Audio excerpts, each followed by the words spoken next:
नमस्कार। आओ भारत की अर्थव्यवस्था ठीक करें कार्यक्रम के आरंभिक संवाद 5वें अंक में आपका स्वागत है। मैं हूं नरेंद्र। अब तक के 4 अंकों में हमने भारत की अर्थव्यवस्था कैसे ठीक करें इसके प्रारंभिक संवाद में एक बृहद रूपरेखा की चर्चा की। फिर आर्थिक व्यवस्था में सामाजिक सुरक्षा कितनी महत्वपूर्ण है और सामाजिक सुरक्षा की अर्थव्यवस्था कैसे होती है और अर्थव्यवस्था को कैसे सुरक्षा दी जा सकती है, यह प्रथम अंक था। द्वितीय अंक में हमने इकोनॉमी की परिभाषाएं जो इस युग में चली आ रही हैं, जिसमें चाणक्य जी की परिभाषाएं भी सम्मिलित थीं, उसको लिया। तीसरे अंक में हमने इकोनॉमी ऑफ सोने की इकोनॉमी कैसे होती है और स्वर्णिम इकोनॉमी कैसे होती है, स्वर्णिम अर्थव्यवस्था। आज के अंक में हम माध्यम की अर्थशास्त्र क्या है और माध्यमों द्वारा अर्थशास्त्र कैसे संचालित या प्रबंधित हो रहा है, इस पर चर्चा करेंगे। आज हम जो बोल रहे हैं आपको और आप तक ये पहुंचेगा, तो इसमें एक वायु माध्यम है, फिर एक कंप्यूटर माध्यम होगा, एक सॉफ्टवेयर होगा। सॉफ्टवेयर से इसको एडिट किया जाएगा और फिर किसी संचार माध्यम जैसे यूट्यूब या दूसरी जगह से आप तक पहुंचेगा।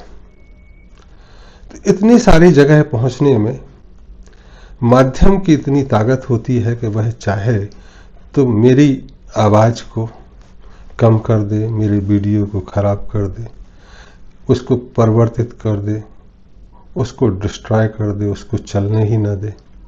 तो ये सारी की सारी ताकतें अल्टर, डिस्ट्रॉय या इसको बढ़ा दे या इसको ख़त्म कर दे, ये सारी ताकतें। तो जब इतनी सारी ताकतें हैं मीडिया की, तो आप सोच सकते हैं कि मीडिया कुछ भी कर सकता है। माध्यम तो जो कुछ भी करना चाहते हैं वह चाहते हैं कि मीडिया पे उनका नियंत्रण रहे। अगर वो किसी चीज का प्रचार प्रसार करना चाहते हैं तब भी वह चाहते हैं कि मीडिया माध्यम पे उनकी पकड़ बनी रहे, और अपने अगर दुश्मनों को या भावी दुश्मनों को गिराना है तो उसको कैसे उभरने न दें, इसका पूरा प्रयास मीडिया पे नियंत्रण के बाद ही संभव हो सकता है। पूर्व में कहते थे कि बहुत ज़्यादा समाचार की ज़रूरत नहीं है, जब राज्य में कुछ होगा तो डुगडुगी पिटवा दो, एक से एक के बीच संवाद होगा या एक से बहुत के बीच, लोग काम की बात सुन लेंगे और रोजमर्रा की जिंदगी आराम से चले।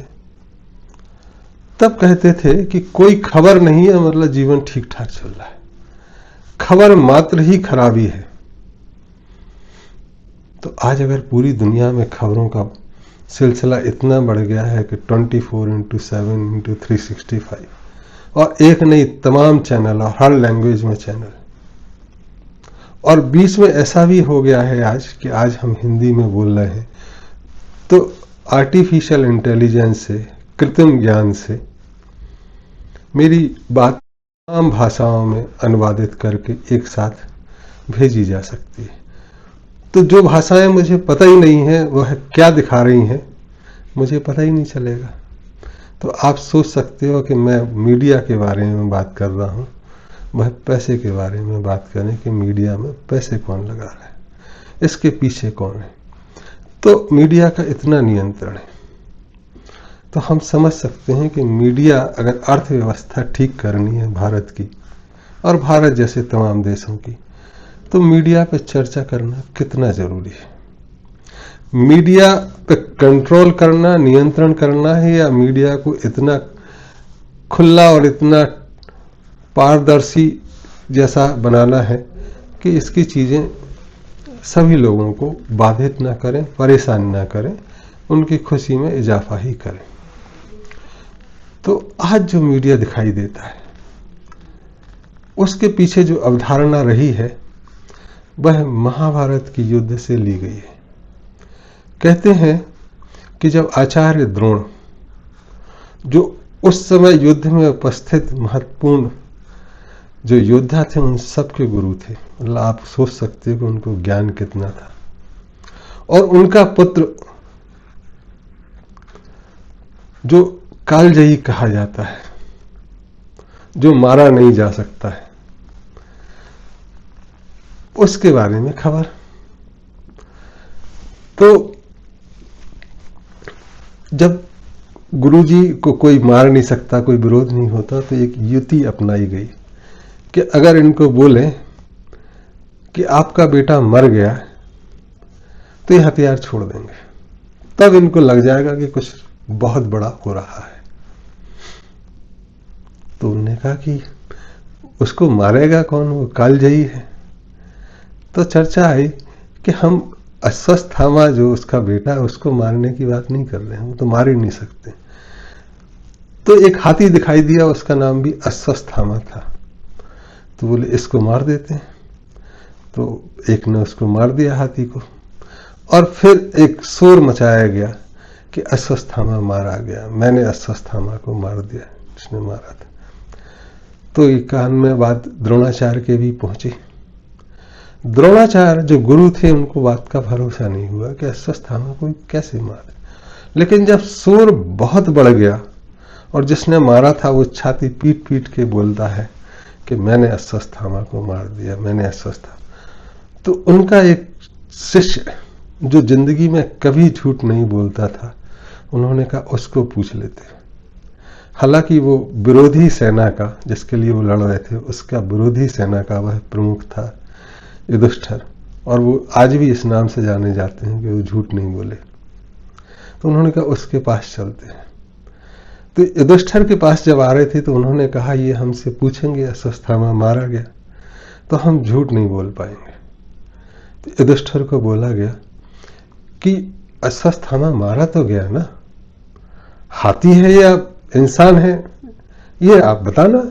तो आप देखो युद्ध की परिभाषा, धर्म अगर हमको बचाए रखना है तो आपको इस पे सोचना पड़ेगा, इस पे विचार करना पड़ेगा कि कैसे युति निकाली जाए। तो कहते हैं जब द्रोणाचार्य उनसे पूछे तो युधिष्ठिर ने प्रणाम करके पूछा मेरे लिए क्या आदेश है।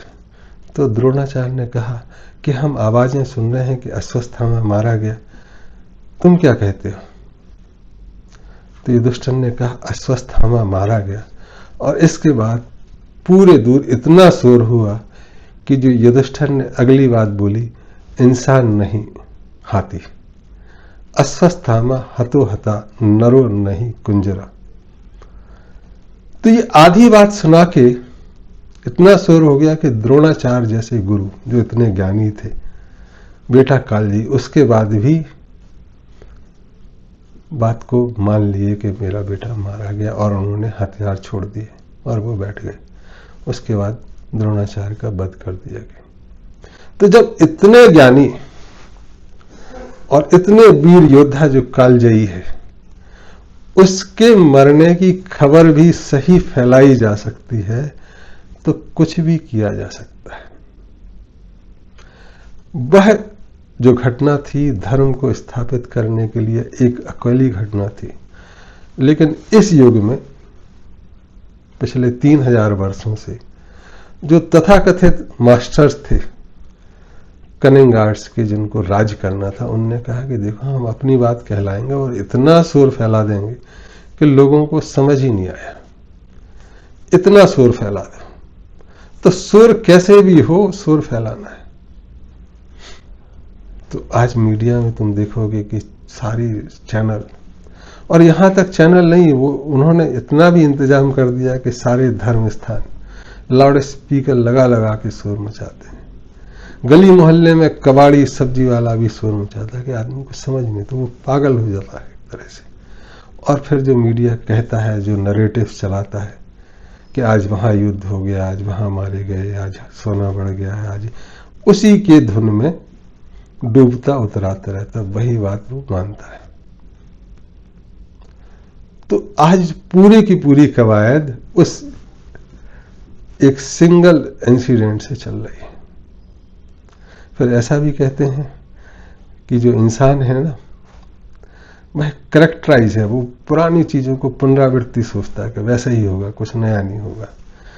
अगर रोटी दिखाने पर कुत्ते की लार आती है तो आप टीवी में दिखा दो तो भी लार आ जाएगी उसकी।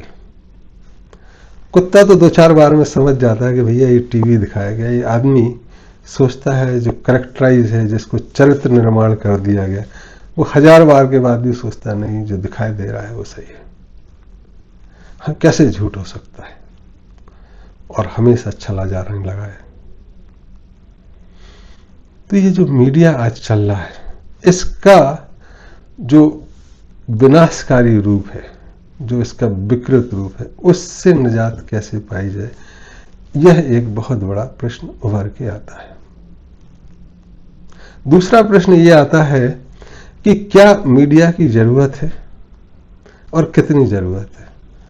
तीसरा प्रश्न आता है, क्या मीडिया की जरूरत है तो क्या मीडिया स्वास्थ्य, सुख और पवित्रता बढ़ाने में भी योगदान दे सकता है। ये तीनों प्रश्न महत्वपूर्ण है, इस पर थोड़ी सी चर्चा जरूरी है।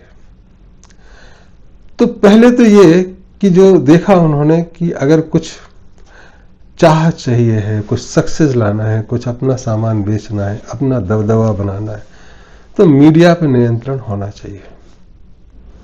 और जैसा कि कहा कि मीडिया वायु है, जल है, ठोस पदार्थ है, तारों से संचारण है, ट्रांसमीटर रिसीवर है, तो इस सब पे नियंत्रण भी होना चाहिए। मीडिया पे अगर नियंत्रण रखना है तो जो मीडिया पे नियंत्रण करके सोचते हैं वो कहते हैं पूरा ज्ञान विज्ञान उनके हिसाब से उनके पास उपलब्ध होना चाहिए, डाटा के रूप में, कंप्यूटर के रूप में वो चीजें होनी चाहिए।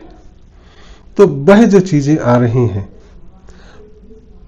उसके हिसाब से चीजें चल रही हैं कि हाँ कैसे होगा, और उस नियंत्रण के कारण ऐसे ही तो होगा नहीं।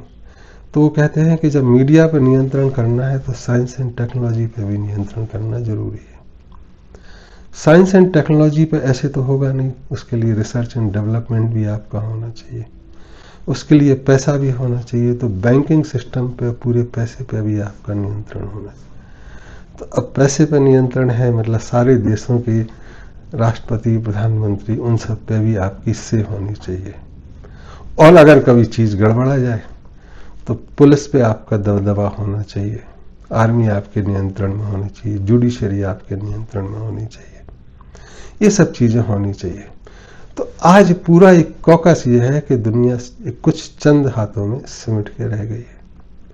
तो जैसे रावण के जमाने में कहते थे कि सारे देवता, वायु मतलब संचार जो निर्माण करते हैं विश्वकर्मा, और तमाम अग्नि, सब उनके यहाँ सलाम करते थे। तो आज भी देखोगे जितने पावर स्टेशन है, चाहे न्यूक्लियर है, उनकी एक लॉबी है, ऑयल की एक लॉबी है, मीडिया की लॉबी है, और ये सब पे एक ग्रुप ही बैठा है। तो ऐसा जो नियंत्रण करने के बारे में सोचते हैं, उनका जो सोच है वो कहते हैं कि प्रारंभ में कम से कम 4 लोग इसमें शामिल होने चाहिए। तो जो सीट्स पे बैठा हो शैतान के रूप में या नियंत्रण करने के रूप में, राजा के रूप में, जो भी है, वो कहता है 4 लोगों पे चीजें जरूरी हैं। एक तो धर्म का मुखिया, एक ज्ञान का मुखिया, रिलीजन, एजुकेशन, एक राजशाही, रॉयल्स, और एक रिचेस, पैसा। तो ये जो वर्ग है, चतुर्कोण है, religious, royals, riches and educational, इन चारों के चतुर्भुज से एक पूरा का पूरा नियंत्रण किया गया। तो आप देखोगे किसी भी देश में, भारत जैसे देश में भी, जब मीडिया बोलता है तो प्रेसिडेंट के बारे में कुछ नहीं बोलता है। प्रेसिडेंट को आर्मी रिपोर्ट करती है, प्रेसिडेंट को जुडिशरी रिपोर्ट करती है, प्रेसिडेंट के ही नाम पे सब चलता है, उसके बारे में कुछ नहीं बोलेगा। जुडिशरी के बारे में कुछ नहीं बोलेगा, आर्मी के बारे में कुछ, अपने बारे में तो कुछ बोलेगा नहीं। तो ये 4 चीजें, एजुकेशन के बारे में भी ज्यादा नहीं बोलेगा। तो चारों का नियंत्रण, बोलेगा वो सांसदों के बारे में, जनता के प्रतिनिधियों को गाली देगा या उनकी तारीफ करेगा, जबकि सिस्टम में ये लोग अतिरिक्त हैं या अननेसेसरी ऐसे आर्टिकल्स हैं जिनकी जरूरी है, मतलब नेसेसरी फॉडर है, कि चारा चाहिए है, इनके बिना नहीं होगा, इनके बिना। तो ये आज पूरी दुनिया में इस तरह की चीजें चल रही। अब जब इतना पैसा है, इतनी चीजें हैं इसमें, तो प्रश्न पहला तो ये आता है कि जो फायदे के लिए चल रहा है उसको लोकतंत्र में, जो जनता का तंत्र है, उसको एक स्तंभ का नाम कैसे दिया जा सकता है, चौथा स्तंभ कैसे कहा जाए, उसको फैसिलिटी कैसे। लेकिन चूंकि चल उनकी रही इसलिए चौथा स्तंभ है। और आप पूरे चुनाव में, पूरे सदरू जितना पैसा खर्च करते हैं उससे ज्यादा कमा लेते हैं मीडिया। तो भारत जैसे देशों में मीडिया प्रॉफिट में है। अब एक महत्वपूर्ण और चीज आती है कि चूंकि जल वायु को एक देश सीमा में नियंत्रण नहीं किया जा सकता है, तो ये पूरे दुनिया का होगा। तो जिसको भी ख्याल है कि मीडिया पर नियंत्रण करना, उसको पूरी दुनिया पर नियंत्रण करना। और आज अगर हमें इसके सुधारीकरण पे जाना है, ठीक करना है, तो हमें पूरे दुनिया के बारे में सोचना पड़ेगा। सिर्फ भारत देश पे सोचने से काम नहीं चलेगा। पुरानी बातों पे ये आते हैं, तो इसको ठीक करने के लिए 2-3 तरीके बताए गए हैं। एक तो क्या है कि जो चिल्ला रहे हैं, जैसे कि कल प्रलय आ जाएगी, जोर जोर से आवाज शोर मचा रहे हैं, तो शोर को कम करना होगा। वो चाहे मंदिर मस्जिदों से, गुरुद्वारों से आ रहा हो, या मोहल्ले पड़ोस में जो बेचने वाले हैं, सब्जी वाले, कबाड़ी वाले, उनसे आ रहा, तब आदमी को सोचने समझने की शक्ति थोड़ी होगी, आएगी, उसको सोचने समझने का समय मिलेगा। इसके बाद जो मीडिया चैनल है उसमें देखना है कि जो इसका एंकर है, जो बोलता है, उसकी आवाज ऐसा तो नहीं कि वो कुत्ते बिल्लियों की तरह भौंकता जा रहा है, चिल्लाता जा रहा है। तो उस पर एक अच्छी आवाज वाले लोगों का, जैसे आप देखोगे कि दूरदर्शन जो भारत में आता था 20-25 पर, तो उसमें बहुत सुमधुर तरह की आवाज आती। लेकिन आजकल जो आज तक है, कल तक है, परसों तक टीवी चैनल है, या यूट्यूब के तमाम सारे चैनल हैं, वो सब चिल्लाने से शुरू करते हैं, चिल्लाने पे ही खत्म करते हैं। वो डिस्कशन भी ऐसा करेंगे कि मतलब बहस में, संवाद वाद विवाद में परिवर्तित हो जाता है। तो उसको ठीक करना होगा। तीसरा चीज जो इसमें बताया गया कि समाज में जानकारी का फिल्टर कैसे हो, जानकारी है कैसे, ठीक कैसे है। तो इसके लिए जो भी गांव हैं, शहर हैं, उसमें कुछ कुछ हजार लोगों पे एक केंद्र बनाए कि जहां पे जानकारी आ रही है, उसका सत्यापीकरण तो देख लें कि वो सही भी है कि नहीं, या फेक न्यूज है। तो ऐसे सेंटर्स होने चाहिए, और वो अगर कहें कि सच है तो उस गांव के या शहर के लोग माने। तो पहले एक विजडम कम रिसोर्स कम बुद्धिमत्ता कम संसाधन ऐसे सेंटर होते थे जिससे गाइडेंस भी मिलती थी। आज फिर से इसका निर्माण करने की जरूरत है पूरे देश और दुनिया में, कि 1000 लोगों में ये एक सेंटर हो। ये सेंटर 24/7 कोई आ जाए तो उसको सही जानकारी दे सके, जानकारी के पीछे और आगे क्या सलाह देनी है, उस पर कैसे एक्ट करना है, रिएक्ट करना है, उसके बारे में बता सके। अगर ऐसा करते हैं तो यह उन सभी लोगों को रोजगार भी देगा जो वृद्ध हैं, समझदार हैं, जो आज अकेले हैं। जैसे इंग्लैंड में 12% जनता अकेली है। तो अगर इस तरह का काम करते हैं तो 12% लोग कुछ ना कुछ तो काम मिलेगी 24/7, और समाज में जानकारी सही मिलेगी, चीजें ठीक होंगी, तो मेडिकल बिल भी कम होगा, लोग स्वस्थ रहेंगे, तो एक अच्छा माहौल बनेगा। तो इस चीज की एक जरूरत है कि खोला जाए। फिर इस केंद्र पे ऐसा भी हो सकता है कि जैसे मैं अगर लंदन गया और मेरा पर्स चोरी हो गया, तो मैं ऐसे केंद्र पे चला जाऊं एम्बेसी के अलावा, जो मुझे मार्गदर्शन दे दे, जो बता दे कि कहाँ से सलाह मिलेगी, या सलाह के साथ साथ मदद भी कर दे। मैं भारत में अपने घर पे आ जाऊं, या भारत में भी तमाम शहरों में, मुंबई, कलकत्ता, कहीं चला जाऊं, तो मुझे चीजें, सही जानकारी, सही सलाह, मार्गदर्शन और सहयोग मिल जाए, खाने को भी मिल जाए, तो बहुत ही अच्छा है। तो ऐसे केंद्र इस तरह का रोजगार दे सकते हैं। तो पूरे नियंत्रण को अगर करना है तो छोटे छोटे खंडों में उतरना होगा। दूसरा चीज जो व्यक्ति की, मतलब हम सामाजिक प्राणी हैं, तो हम दूसरों से कुछ सुनना चाहते हैं और अपनी बात दूसरों को बताना भी चाहते हैं। इसके लिए मीडिया की जरूरत भी होती है। फिर रात में मनोरंजन की जरूरत भी होती है। तो आज मनोरंजन है नहीं, क्योंकि सोच ये है कि अगर हमें नियंत्रण करना है और लोगों को गुलाम बनाए रखना है तो उनको आनंदित नहीं होने देना, उनको खुश नहीं होने देना, उनको स्लेव की तरह ट्रीट करना है। अगर वो खुश हो जाएंगे तो फिर स्लेव कैसे कहलाएंगे? तो एंटरटेनमेंट पे टैक्स लगा दो, एंटरटेनमेंट को पार्टिसिपेटिव नहीं रहने दो कि वो डांस कर सकें, बाकी चीजें कर सकें, खेल सकें। उनको पैसिव एंटरटेनमेंट की तरफ धकेल दो। क्रिकेट की कमेंट्री सुन लो, पिक्चर देख लो, यूट्यूब पे पिक्चर देख लो और कुछ भी कर लो। तो उस चीजों से हमको लाइवली पे आना पड़ेगा। अगर ठीक करना है तो लाइवली एंटरटेनमेंट में आएंगे तो लोगों का स्वास्थ्य ठीक होगा, लोग इंटरेक्ट करेंगे, चीजें चलेंगी। और पूरा का पूरा अगर देखें भारत में पूर्व में जितने डांस की विधियां आई, चाहे भारतनाट्यम हो, ओडिसी हो, कथकली हो, या मार्शल आर्ट की विधियां हो, जापान में हो, तलवारबाजी हो, कैराली कला हो, कुंफू हो, या चाइना में शाओलिन हो, ये सब मंदिरों से ही निकल के आई थी। तो जो भी टेम्पल हैं, जो भी समाज हैं, उसके अंदर में अगर हम ये सब करेंगे तो इसमें बहुत सारा रोजगार मिलेगा। मेडिकल बिल कम होगा, वो तो अलग है। तो ये एक चीजें परिवर्तित करने की दिशा में हमारा कदम हो सकता है। कहते हैं कि अगर इंफॉर्मेशन दें तो 2% लोगों को रोजगार मिल सकता है। मतलब भारत में अगर 140 करोड़ लोग हैं तो करीब करीब 3 करोड़ लोगों को रोजगार मिल सकता है, जो सूचना, सलाह, मशवरा और सहयोग देने के लिए 24/7 काम करेंगे। फिर एंटरटेनमेंट में 6% लोगों को सीधे सीधे रोजगार मिल सकता है, जिसमें तमाम तरह की एंटरटेनमेंट देने वाले, उनका मंच सजाने वाले, बाकी चीज़ों की सुविधा जो सहयोग होता है उसको करने में 6%। तो ये एक मीडिया में परिवर्तन की जरूरत है। तो अगर हमें देश की अर्थव्यवस्था और दुनिया की जो धरती की व्यवस्था ठीक करना है तो शोरगुल से दूर, नियंत्रण से दूर।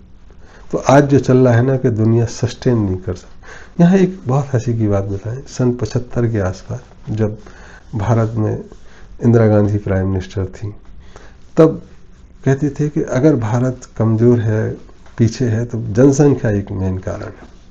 तब 75 करोड़ देश की जनसंख्या होती थी। वो कहते जनसंख्या कम करना है, नसबंदी करो। चाइना में भी एक ही कहा कि बच्चे कम हैं। और 50 वर्षों में करीब करीब 65 करोड़, दुगनी जनसंख्या होगी। तब भी कहते हैं ये डेमोग्राफिक डिविडेंड, ये आदमी जनसंख्या का फायदा है। ये मीडिया का कहना है, जबकि हालत यह है भारत में कि 80 करोड़ लोगों को आपको खाना देना पड़ता है, फ्री राशन देना पड़ता है, इतनी गरीबी होगी। तो जनसंख्या एक सीमित सम्यक रहे तो ठीक रहती है। न चाइना जैसा कि एक बच्चे का नॉर्म है तो रिश्तेदारी खत्म हो गई, नातेदारी, और बच्चे अकेले हो गए। और न भारत जैसे या चाइना, पाकिस्तान, बांग्लादेश जैसे कि 8-8, 10-10 हो गए। तो ये एक जब चीज़ों का समूह में बैठना शुरू होगा, एंटरटेनमेंट होगा, सलाह मिलेगी, तब परिवर्तन की श्रृंखला चलेगी, तब मीडिया अपने सही रूप में आएगा। नहीं तो आज हम कह सकते हैं कि मीडिया उन लोगों का गुलाम है जो दुनिया पे नियंत्रण करना चाहते। जैसे रावण पूरी दुनिया पे, धृतराष्ट्र पूरी दुनिया पे शासन चाहता था। उसके जो 4 अंग थे, एक तो दुर्योधन, मतलब गलत तरीके से धन कमाने वाला जो नाम था, पहले उसका नाम सुयोधन होता था, दुर्योधन हो गया, दुशासन हो गया, द्रोणाचार्य हो गए, और कृपाचार्य जो रिलीजियस हेड थे। और इसके पीछे एक स्तंभ और भी जो भीष्म पितामह थे, जो राज्य की सुरक्षा करेंगे, धर्म की नहीं। इन सबको हटाया गया।